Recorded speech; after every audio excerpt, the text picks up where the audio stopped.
Hər vaxtınız xeyir olsun dəyərli dinləyicilər, həmçinin izləyicilər. Gündəm Qarabağ verilişini dinləyirsiniz. Bizi həmçinin izləyə bilərsiniz sosial şəbəkələrdən, Facebookdan və YouTubedan. CBC FM Azərbaycan yazmaqla Züriyə Qarayeva ilə danışacağıq.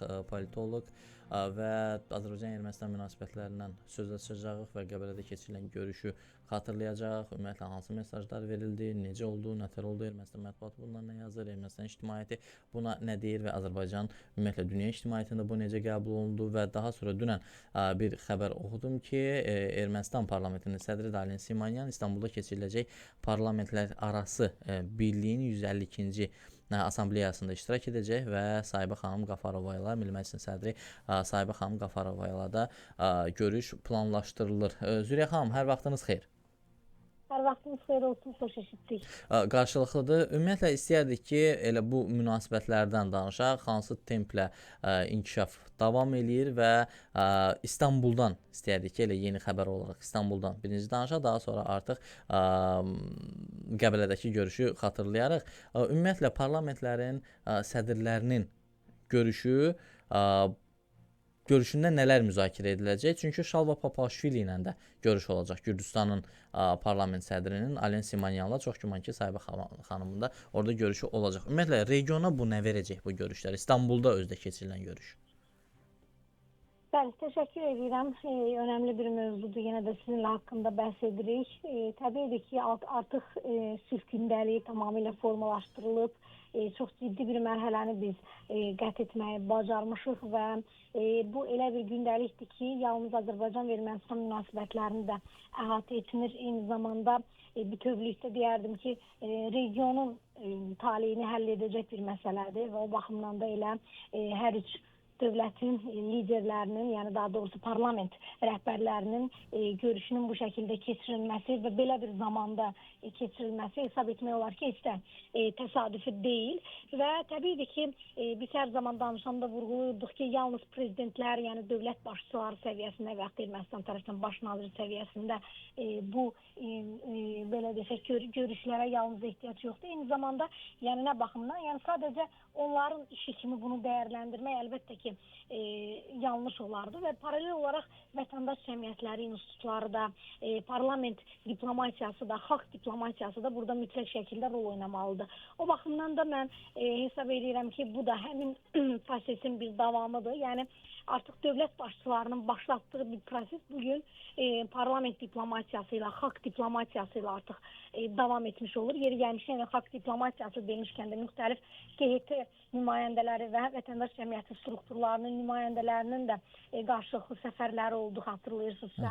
Yəni bu şəkildə də müxtəlif görüşlər, danışıqlar, müzakirələr həyata keçirilmiş oldu və İstanbulda da keçiriləcək görüş, həmçinin də Qəbələ məsələsi, yəni biz bütün bu məsələləri də göz ardı etməkcə başa düşə bilirik ki, artıq çox şaxəli bir sülh gündəliyinin inkişafı istiqamətində müzakirələr, görüşlər icra olunmaqdadır.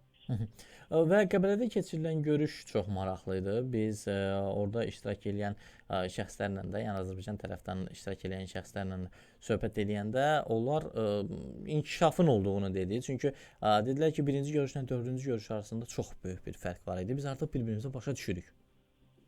Bəli. Elə bu fikir özlüyündə zamanın boşa getmədiyini və atılan bu addımların, keçirilən bu görüşlərin də heç də təsadüfi olmadığını, sadəcə görüş naminə keçirilmədiyini göstərir. Çünki dediyim kimi bu da bir xəttin sadəcə aparılan o diplomatiyanın bir uzantısıdır. Vətəndaş cəmiyyəti strukturları səviyyəsində olan uzantısıdır və buna həqiqətən də böyük bir ehtiyac var. Yəni diplomatiya müəyyən rol oynaya bilər, gedişatı belirləyə bilər, o yolda olan daşları aradan qaldıra bilər. Necə ki, Azərbaycan diplomatiyası bunu etmiş oldu. Ancaq istənilən halda biz də xalqların artıq dil tapmasına, çünki arxada müəyyən keşməkeşli bir tarixi təcrübə var, çox təəssüflər olsun və əlbəttə ki, bizdən qaynaqlanan bir məsələ deyil. Biz özümüz bu keşməkeşli tarixin hətta qurbanına çevrilmişik. Bir xalq olaraq da, elə dövlət olaraq da işğalçılıq prosesini də işin içərisinə qatsaq. Ona görə də o tarixin artıq bir kənara qoyulmasına, əlbəttə ki, unudulmamasına, ancaq bir kənara qoyularaq yeni bir səhifənin açılmasına ehtiyac var. Çünki aralarında münaqişə olan, gərginlik olan bütün xalqlar tarixi təcrübədə göstərir ki, nəhayət ki, yəni müharibələrin sonu bir sülhlə bitmək məcburiyyətindədir və yeni bir səhifənin də region üçün, regional sabitlik üçün yenidən başlanması ehtiyacı var. O baxımdan da mən hesab edirəm ki, çox düzgün bir addımdır və bütün bu proseslərin biz davamını da elə 2026-cı ilin sonuna doğru ən fundamental nəticəsini görmüş olacaq. Və məsələ nədir? Daha doğrusu Ermənistana gedəndən sonra bu heyət mətbuat konfransı keçirir və orada suallar ünvanlanır.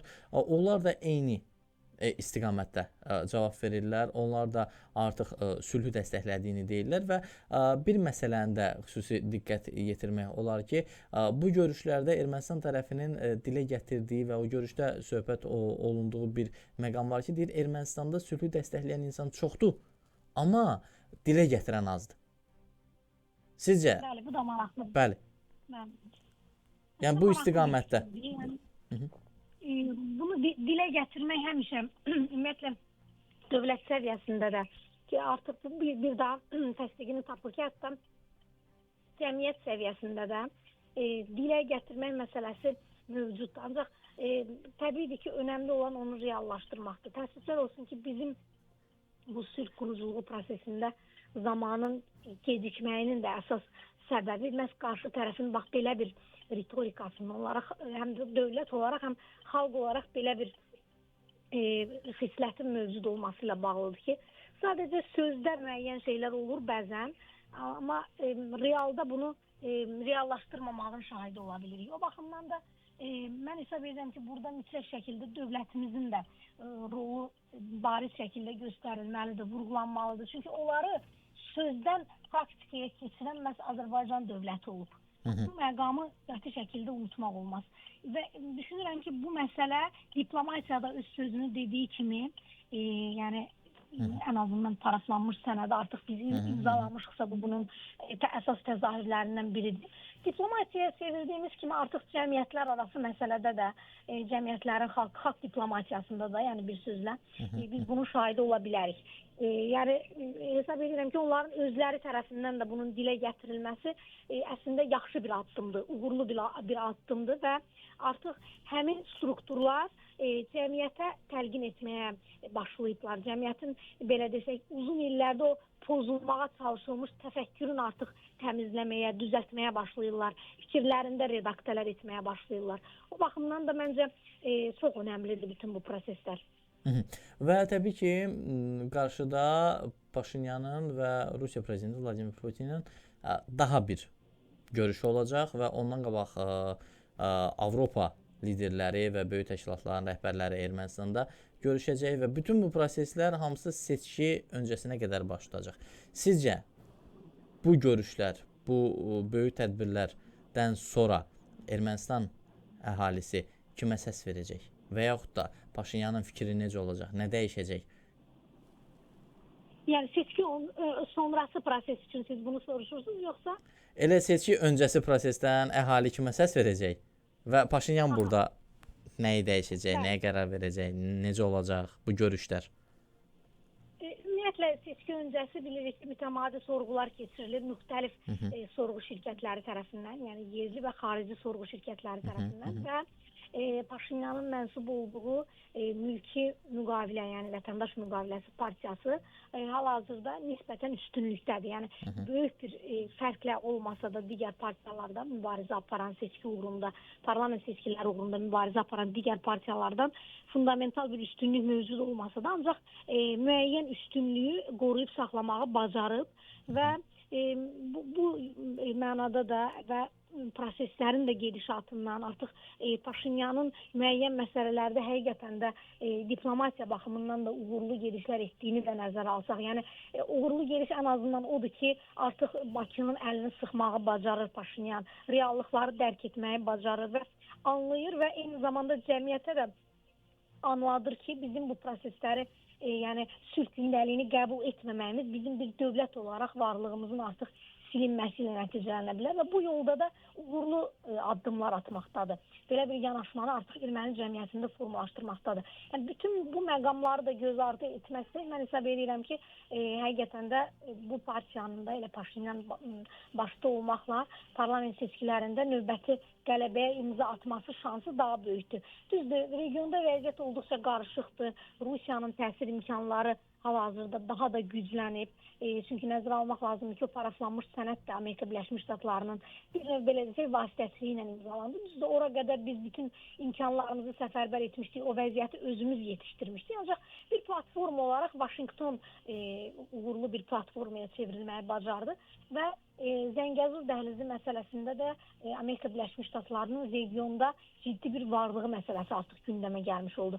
Bu məsələ artıq Rusiya rəqabətini daha da aktivləşdirmiş oldu. Təbii ki, bu rəqabəti harda aktivləşdirmiş olacaq? Azərbaycan tamamilə müstəqil bir siyasət yürüdən dövlətdir. Gürcüstan öz meyillərini artıq müəyyənləşdirib dövlət olaraq və yerdə qalan yeganə manipulyasiyaya rahat olacaq dövlət Ermənistandır. Ancaq bu gün üçün artıq reallıqlar elə Ermənistan üçün də dəyişib biz deyə bilərik. Artıq Avropa cinahı ilə də Avropa İttifaqı çərçivəsində də əlaqələr xeyli irəliləyib, ciddi bir dəstək var Ermənistan üzərində. Bütün bu parametrləri nəzərə alsaq, düşünürəm ki, Rusiyanın da hər nə qədər kilsə hakimiyyəti üzərində müəyyən manevrləri etmək cəhdinə baxmayaraq, Kaçaryanların artıq siyasi fiqura çevrilərək yenidən siyasi mübarizədə ciddi şəkildə yer alma cəhdlərinə baxmayaraq, Paşinyan bu parlament seçkilərində də qələbəyə imza atmağı böyük ehtimalla, belə desək, qazanmış olacaq. Mən belə hesab edirəm. Çox təşəkkür edirəm Züreyya xanım. Mən təşəkkür edirəm. Var olun, minnətdaram. Və Gündəm Qarabağ verilişi bununla da yekunlaşır. Siz isə bizi dinləməkdə, izləməkdə davam edin. Sağ olun, salamat qalın.